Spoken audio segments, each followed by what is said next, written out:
Fala galera, bem-vindos a mais um Occultcast. Eu sou o Gigim, do portal imperiumfortuna.com e atosnegros.com.br. E hoje eu queria trazer um assunto um pouquinho diferente, até porque estamos chegando no final do ano, então eu sei que tem Copa do Mundo e etc. A galera tá mais preocupada com outros assuntos, certo? Tipo, como gastar o 13º, como dar uma fugida do amigo oculto da empresa. Então eu pensei, cara, vamos pegar uns assuntos mais aleatórios, certo? Já porque a galera não vai querer ficar estudando durante muito tempo alguma coisa.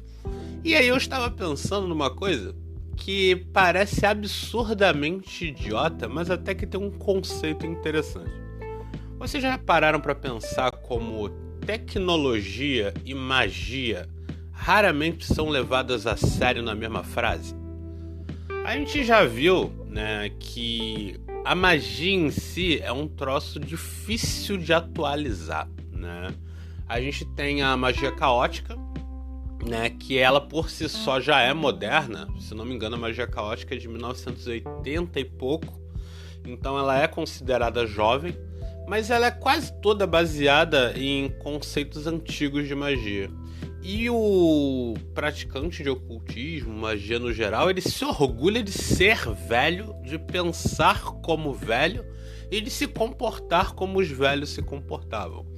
Você repara que todo tipo de simbolismo, todo tipo de prática, ritual, até a forma como eles se comportam dentro dos seus templos, etc., é tudo muito tradicional, é tudo muito baseado no como era e como tem que continuar sendo.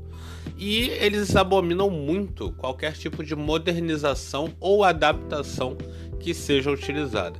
Então é bem comum que vocês encontrem, por exemplo, algum magista, sei lá, um druida da vida, que tá fazendo um ritual milenar, saca? E ele tá tentando fazer da mesma forma que era feito há 30, 60, 100, 500 anos atrás, certo? E ele acredita, inclusive, que enquanto mais parecido com o original, melhor. Bom, isso se chama tradição, né? O dogma da tradição do cara é essa. Mas se vocês pararem para pensar bem, cara, será que isso realmente está certo? Então aí a gente entra na questão de tipo, não, o cara ele não vai, sei lá, fazer uma oferenda para uma entidade que pede sangue. Ele não vai num banco de sangue comprar sangue, sacou? Ele tem que ir lá e tirar de um animal, ou seja, coisa do tipo. Ele não vai poder botar um nugget no lugar de um coração de boi, ou coisa do tipo. E aí entra inclusive a questão da galera vegana, né? Então, tipo, uma galera vegana não vai poder fazer muitos rituais, né? Aí ele vai fazer o quê? Um ritual vegano? Não existe isso, sabe? E aí a gente vem para as adaptações de tecnologia no geral. Uma coisa que ficou muito engraçada, que as pessoas sacaneavam muito, lá uns 2, 3 anos atrás, eram as pessoas usando emoji para fazer alguma espécie de ritual. Outra coisa que eu, inclusive, até falo bastante mal são pessoas utilizando timeline de Facebook, Instagram, para fazer homenagem a determinadas entidades. Outra coisa que eu falo também bastante é as pessoas apresentarem seu outfit ocultista, certo, na internet. Ou seja, ficar tirando foto dos itens que compra, usando aquilo como uma forma de adoração. Bom, todo mundo sabe que isso na verdade é ego, né? São só as pessoas querendo mostrar que, olha, eu tenho, você não tem. Por mais que você esteja, sei lá, tentando divulgar o trabalho do teu colega, essa é normalmente a desculpa que as pessoas utilizam.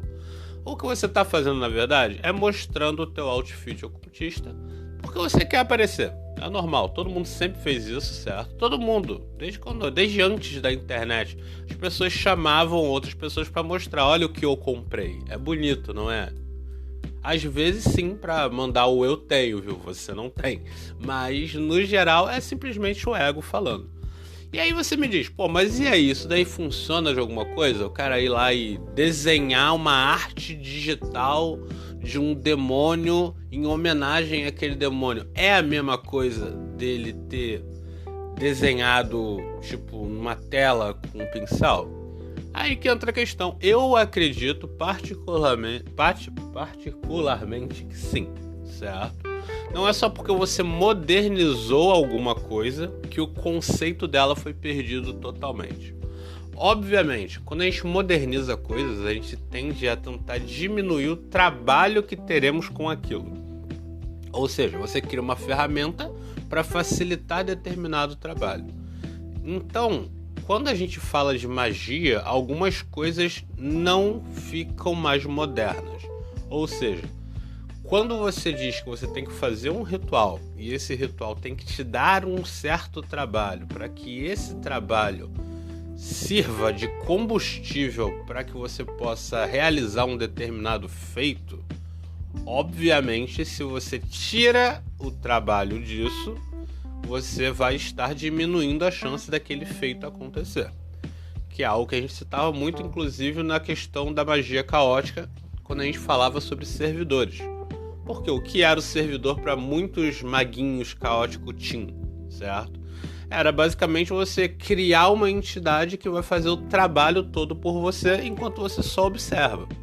Antigamente você tinha que fazer? Sim, você que tinha que fazer tudo. E era o fato de você se esforçar que modificava a realidade ao seu redor.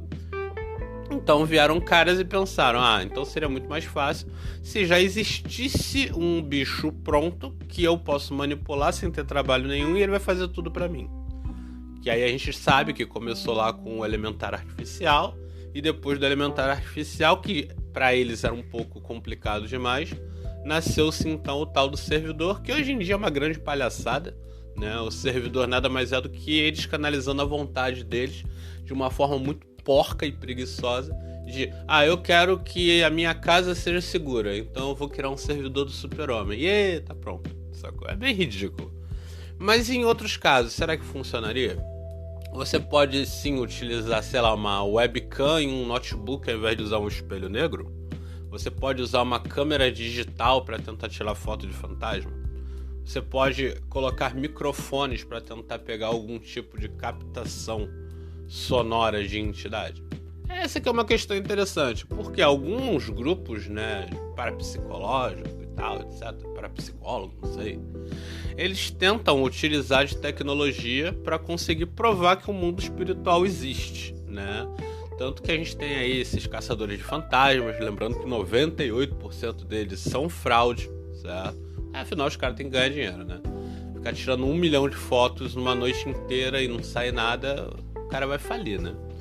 Então eles utilizam sim de equipamentos eletrônicos para tentar provar a existência do supernatural, saca?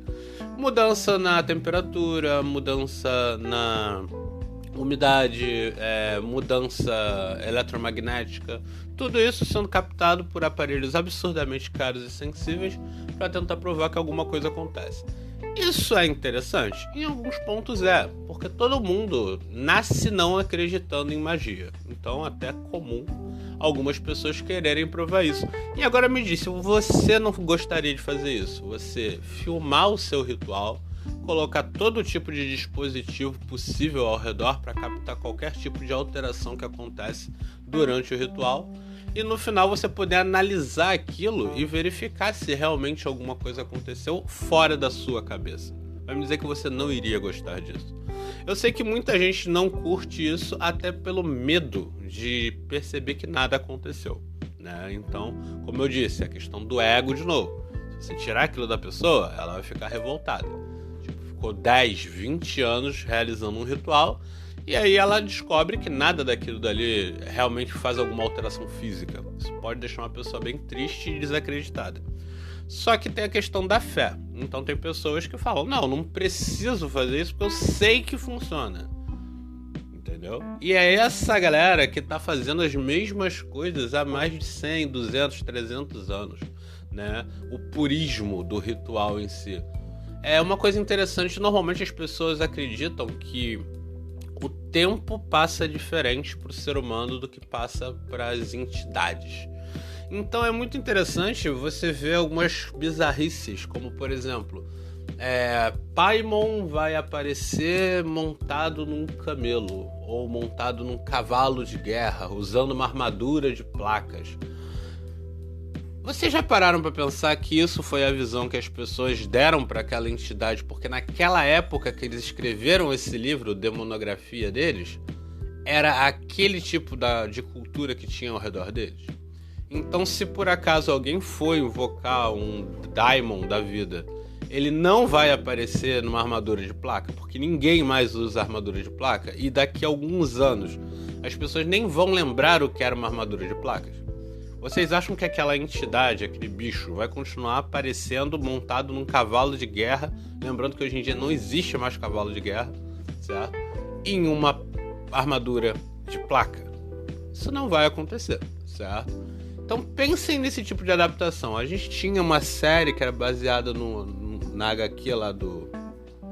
Não lembro se era HQ e livro, mas eu sei que tinha HQ que era bem chata, por sinal, que era American Gods, né? Os deuses americanos, que eles meio que modernizavam, certo? A visão que as pessoas tinham dos deuses, sendo que a gente tinha os antigos deuses e os novos deuses. Infelizmente a série era muito arrastada e aí acabou sendo cancelada na terceira temporada, mas a ideia era muito boa, certo? Então vocês já pararam para imaginar que criaram-se deuses naquela época e criam-se deuses até hoje? Uma coisa que eu posso dizer bem clara é que, por exemplo, a pornografia seria um deus enorme hoje em dia. Já pararam para pensar nisso? Por quê? Porque é uma coisa que está na cabeça de quase todo mundo, né? Muita gente não consegue nem viver sem, ela chega a deixar algumas pessoas doentes, certo? Assim como uma peste negra da vida poderia ter se tornado um demônio. E aí é onde a gente entra numa outra questão pop que eu queria trazer pra vocês, desculpa, que eu tava citando muito no grupo, a questão que eu tenho visto alguns animes, né? E aí tem esse anime do Motosserra, o Homem Motosserra, alguma coisa assim, onde os demônios são do tamanho da influência deles nos seres humanos. Então, por exemplo, o demônio da galinha é muito fraco porque ele não bota medo em ninguém, porque ninguém tem medo de galinha. Já o demônio da arma é absurdamente forte porque as pessoas têm medo de armas, saca? É um conceito interessante que eu acho que pode até chegar a se aplicar nos demônios que a gente já normalmente conhece, certo? E não só a questão do medo, mas a questão da adoração em si. Por isso que Jesus Cristo é maior do que determinada entidade, por causa da quantidade de adoradores que ela tem. Mas isso já é um tema, né, que eu quero trazer depois, pra gente fazer tipo um rankingzinho sobre isso. Mas pensem na ideia, entendam. Nesse podcast eu queria citar para vocês que a modernização de alguns rituais ou de partes de rituais e crenças, ela vai acontecer. Independente da gente não querer isso, vai acontecer. Já está acontecendo. As pessoas não fazem mais as suas varinhas mágicas indo no meio da floresta e cortando um avelã e fazendo na primeira porrada. Isso não acontece mais, as pessoas compram, certo? E aí é entregue via Sedex, sacou? Via FedEx. As pessoas, elas não têm mais feito sacrifício de animal com a frequência que faziam antigamente. Isso vai sumir, certo? Dentre outras coisas. O mundo vai se adaptando, né, à sua normalidade e vai enterrando o velho. Obviamente, tem uma galera absurdamente purista e boa parte do que eles têm que fazer escondidos, porque algumas coisas já se tornaram crimes, certo? Então, apesar de sim ter muita coisa idiota hoje em dia, como pessoas usando emoji de WhatsApp para fazer, sei lá, sigilo, né? Pessoas utilizando de servidores baseados em Pokémon. Sim, vai ter, é ridículo? Tem. Mas a modernização existe. E outra coisa que depois eu vou levantar o assunto é essa, sobre a influência que uma entidade pode ter pelo fato dela existir mais ou menos na realidade das pessoas. Porque uma coisa que a gente cita bastante no grupo é que para você matar um deus, basta que você mate todo mundo que conheça ele, certo? Então talvez sim, o poder que determinada entidade pode influenciar no plano físico seja relacionado à quantidade de seguidores que ela tenha. Mas isso daí já é um tema para o próximo podcast, porque a gente já bateu os nossos 10 minutos. Então, lembrando sempre pra galera que estamos no Spotify, estamos no Cashbox, estamos no YouTube, estamos em tudo que é canto. Se você gostou, curte. Se você gostou bastante, compartilha. Se você quer debater, comenta ou entra lá no nosso grupo no WhatsApp, onde é um grupo aberto, mas tem umas regras, então leia as regras e participe lá. Levante o debate, seja ele sobre os podcasts, sobre as matérias, etc. Vai ser bem interessante para vocês. Lembrando que nós também temos o nosso Apoia-se, certo? Você pode começar com R$2 e vai até R$50. O Apoia-se, ele é utilizado para que a gente possa bancar o nosso portal, o canal e etc. E que a gente possa ter essa frequência de matérias, sendo matéria de terça a sexta-feira. E quando o mês está muito bom, a gente faz matéria até de segunda a sexta-feira. Lembrando que tem podcast, tem ritual e ainda tem umas lives de vez em quando, certo? Então, galera, por hoje é só. Muito obrigado por participar. Lembrando que o final do ano tá chegando, então a galera vai entrar de férias. Mas antes da gente entrar de férias, ainda vai ter umas novidadezinhas para mostrar. Então, valeu, galera. Até a próxima. Fortuna.